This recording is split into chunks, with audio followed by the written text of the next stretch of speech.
मित्रों, आज हम CBT 2 के रिगार्डिंग बात करेंगे। CBT 2 का जो ट्रेड का पेपर है बी पार्ट, उसका ये स्कोर कार्ड है 2018 का। ए पार्ट का भी शेयर करूँगा। देखिए कैसा नॉर्मलाइजेशन हुआ था बी पार्ट में। जो आपका बी पार्ट रहता है क्वालिफाइंग नेचर का रहता है। देख लीजिए 75 क्वेश्चन, टोटल करेक्ट क्वेश्चन 42 है कैंडिडेट के। दूसरा 75 में से इनका जो रॉ मार्क्स है 31 है। 31 को फिर 100 में कन्वर्ट किया 41.33 है। उसके बाद नॉर्मलाइजेशन देखिए कितना हुआ है। 41 से सीधा नॉर्मलाइजेशन हुआ है 50 का। ये आपका CBT 2 ALP ट्रेड का है, जो क्वालिफाइंग नेचर का था। सिर्फ इलेक्ट्रीशियन ट्रेड था इनका।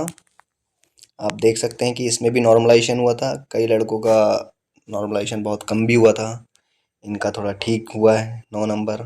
ट्रेड का कोई ज़्यादा भरोसा नहीं है कितना क्या नॉर्मलाइजेशन होगा, लेकिन नॉर्मलाइजेशन तो होगा। लेकिन आप लोग नॉर्मलाइजेशन के भरोसे मत रहिए, इतना स्कोर करिए कि अगर नॉर्मलाइजेशन ज़्यादा ना भी हो तो क्वालिफाई हो जाए। ठीक है, ए पार्ट का दिखाता हूँ स्कोर कार्ड आपको। ये ए पार्ट का है।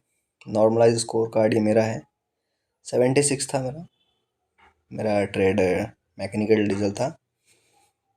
उसके बाद short list for aptitude test, जो साइको टेस्ट नाम से आप जानते हैं। ठीक है फ्रेंड्स, ये CBT 2 का ए पार्ट का मेरा स्कोर कार्ड है। दूसरा, आप थोड़ा सिलेबस को देख लीजिए एक बार। मैं आपसे कहना चाहूँगा कि CBT 2 निकालना कोई बड़ी बात नहीं है। लास्ट टाइम जो कुछ मुझसे गलतियाँ हुई, जो मेरे साथ कार्यरत असिस्टेंट हैं ALP हैं, उन्होंने बताया कि हमसे भी कुछ गलतियाँ हुई जिसके कारण काफ़ी स्कोर नहीं हो पाया, लेकिन निकल गया था उनका। तो आपको बताता हूँ मैं। सबसे पहले आप नोटिफिकेशन में देखिएगा जो भी सिलेबस दिया हुआ है। हम लोग नोटिफिकेशन ध्यान से नहीं पढ़ते हैं, सिलेबस को ध्यान से देखिए आप। ए पार्ट है आपका मेरिट डिसाइडिंग, बी पार्ट है क्वालिफाइंग नेचर। ठीक है, ए पार्ट में आप अगर मैथ्स रीजनिंग पे पूरा फोकस कर लें, और बेसिक साइंस और इंजीनियरिंग में मेन क्या है, फिजिक्स के टॉपिक्स ज़्यादा हैं। देख लीजिए आप, अगर आपका फिजिक्स वैसे भी CBT 1 के लिए आपने पढ़ा है, तो इसमें एक्स्ट्रा एक ED वगैरह जुड़ जाता है, थोड़ा इन्वायरमेंट की चीज़ें जुड़ जाती है ना। तो अगर आपका फिजिक्स और ED को थोड़ा आप देख लें, और सिलेबस में जितना दिया हुआ है, ED में देख लीजिए projection view, diagram, instruments, line, geometry, figure, इतना कोई टफ नहीं रहता है। ITI बेस्ड पेपर रहेगा, इंजीनियरिंग बेस्ड नहीं रहेगा कितना टफ रहेगा।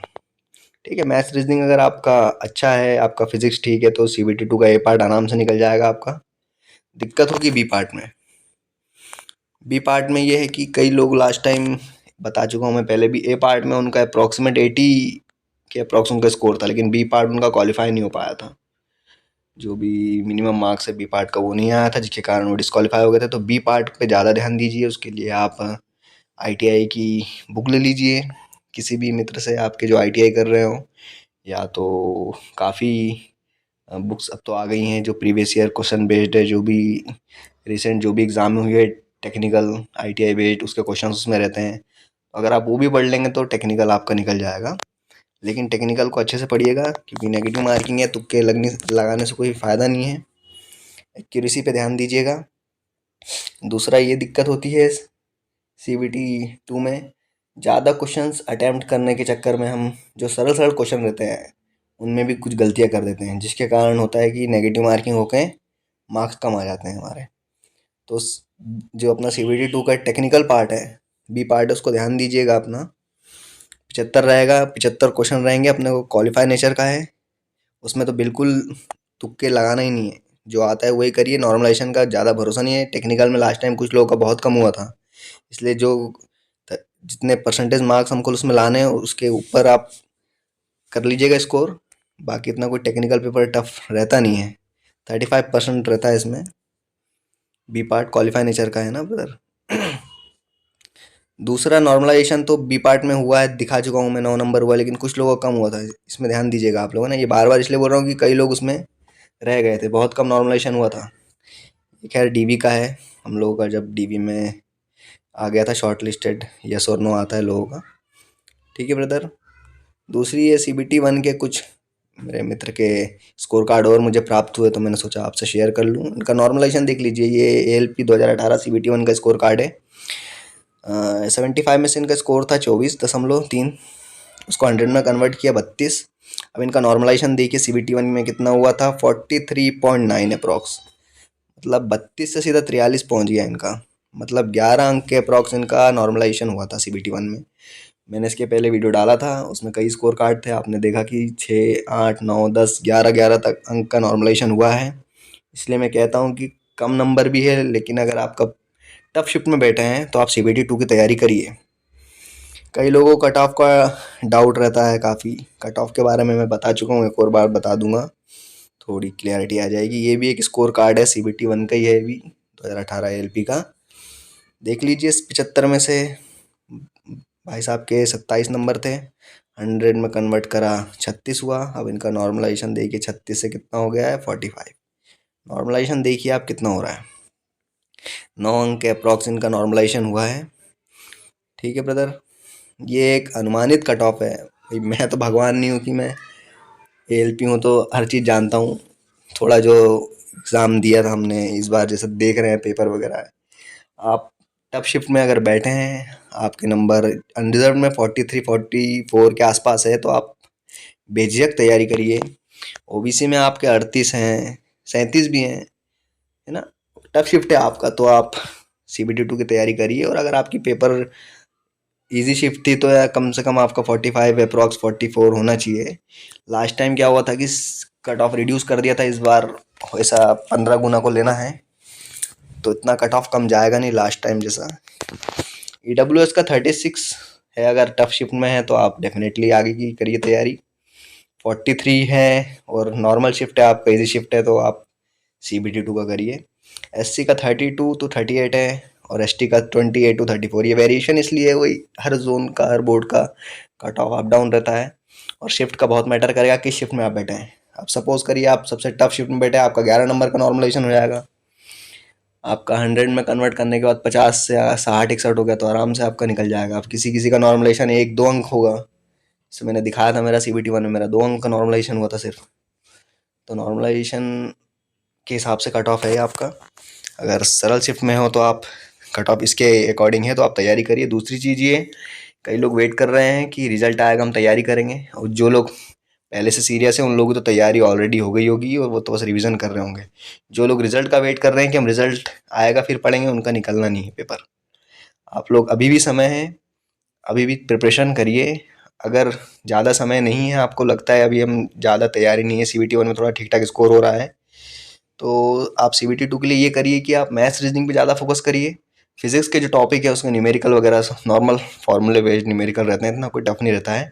थोड़ा ED वगैरह देख लीजिएगा, उसके लिए आप एक बुक ले लीजिए जिसमें भी प्रीवियस ईयर के क्वेश्चंस हो, है ना। और टेक्निकल के लिए थोड़ा पढ़ लीजिए आप, ITI की कोई कोर बुक ले लीजिए, आपको बताया मैंने, काफ़ी बुक्स आ गई है, अवेलेबल होगी मार्केट में, तो है ना। और दूसरी चीज़ ये है, तुक्के मत लगाइएगा, जितना बन रहा है। CBT 2 का मैं एक स्कोर कार्ड का अभी शेयर करूँगा नेक्स्ट वीडियोज़ में। 15 से 20 अंक का नॉर्मलाइजेशन हुआ है।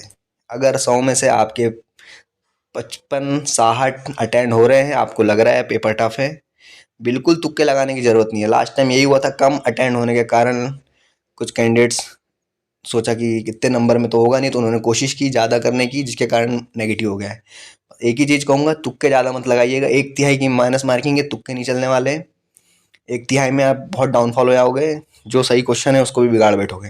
जितना बन रहा है, चाहे ट्रेड का हो B पार्ट चाहे A पार्ट हो, 100 में से कोशिश करिए कि 60-70 आपका बन जाए। 70 प्लस बन रहा है तो आप समझ लीजिए कि अब बहुत सेफ साइड में हो आप लोग। अगर पेपर टफ लग रहा है, 60 है, 55 भी है, तो आप ज़्यादा तुक्के मत लगाइएगा, उसको वहीं पे छोड़ दीजिए। और दूसरी चीज़, रेलवे का आपने पेपर में एक चीज़ ध्यान दिया होगा, मैंने तो दिए हैं, काफ़ी दिए थे, तो ये चीज़ है कि शुरुआत के कुछ क्वेश्चंस में बहुत ट्रिकी रहते हैं, वो आपको बनते हैं लेकिन वो टाइम टेकिंग रहते हैं। हम लोग उसमें उलझ जाते हैं, उस चक्कर में टाइम बहुत वो हो जाता है, ब्रेन भी बहुत थक जाता है बार बार उसी चीज़ को सोच के, काफ़ी टाइम लग गया, स्ट्रेस होने लगता है, एंजाइटी होने लगती है ड्यूरेशन में। तो आपको अगर लग रहा है कि मैं जल्दी कर लूँगा इसको, क्वेश्चन को, तो ही उसको करिए, अदरवाइज़ अगर बनता है और ज़्यादा टाइम लग रहा है, उसको तुरंत स्किप करिए। अंत में क्वेश्चन सरल रहते हैं, मेरे साथ यही हुआ था। मैं भी कुछ क्वेश्चंस में इंगेज हो गया था, जिसके कारण अंत के मेरे 5-6 क्वेश्चन में देख भी नहीं पाया, और वो इतने ईजी थे कि विदिन 20 to 30 सेकेंड ईजिली मैं उसको कर लेता। तो जो मैंने गलतियाँ करी मैं वो बता रहा हूँ आपसे। कुछ भी दिक्कत है आप कमेंट करिएगा। इसके बाद मैं आपको थोड़ा नेक्स्ट वीडियो में स्ट्रेटेजी और बता दूंगा अच्छे से। CBT 2 के लिए टेक्निकल्स वगैरह के लिए बुक्स वगैरह बता दूंगा। दूसरा फिर साइको के बारे में थोड़ा बताना है। साइको का मैं थोड़ा लेट बताऊंगा, आप अपना फोकस अभी CBT 2 पे करिए। साइको का भी कहाँ से बताएं फिर। साइको में 5 बैटरी टेस्ट रहते हैं, क्या अप्रोच करनी है सब बताऊंगा मैं आपको। साइको के लिए भी उसका स्कोर कार्ड भी है, मेरा स्कोर कार्ड बता दूंगा, आप देख लीजिएगा। और मेडिकल की भी कुछ चीज़ें बताऊंगा आपको। मेडिकल में मेन आंखों का रहता है, और आंखों में जो जो मुझसे कलर ब्लाइंडनेस में जो चीज़ें पूछी गई थी वो सब मैं आपको धीरे धीरे शेयर करूंगा। चैनल से बने रहिएगा। जो भी डाउट है आप कमेंट कर दीजिएगा ना। बस यही है एक ही चीज़ याद रखना, एग्ज़ाम में ज़्यादा समय नहीं है, बहुत जल्दी आंसर की आ गई है। जल्दी नोटिस दे के रिजल्ट दे के वो CBT 2 का जल्दी अगर ले लिया तो बहुत तकलीफ हो जाएगी, इसलिए अपनी प्रिपरेशन को अच्छे से रखिए। टेक्निकल पार्ट को मत इग्नोर करिएगा। काफ़ी लोग बहुत पछताए थे लास्ट टाइम। टेक्निकल और बी पार्ट दोनों पे अच्छे से ध्यान दीजिए। कुछ भी डाउट है तो कमेंट करिएगा ब्रदर, मैं पूरी कोशिश करूँगा। ड्यूटी टाइम में थोड़ा हो नहीं पाता है, रेस्ट टाइम में कोशिश करूँगा कि आपको सॉल्यूशन दूँ। ठीक है फ्रेंड्स, अच्छे से तैयारी करिए। कोई भी डाउट है कमेंट करिए, आगे मैं आपको गाइड करूँगा। जय हिंद दोस्तों।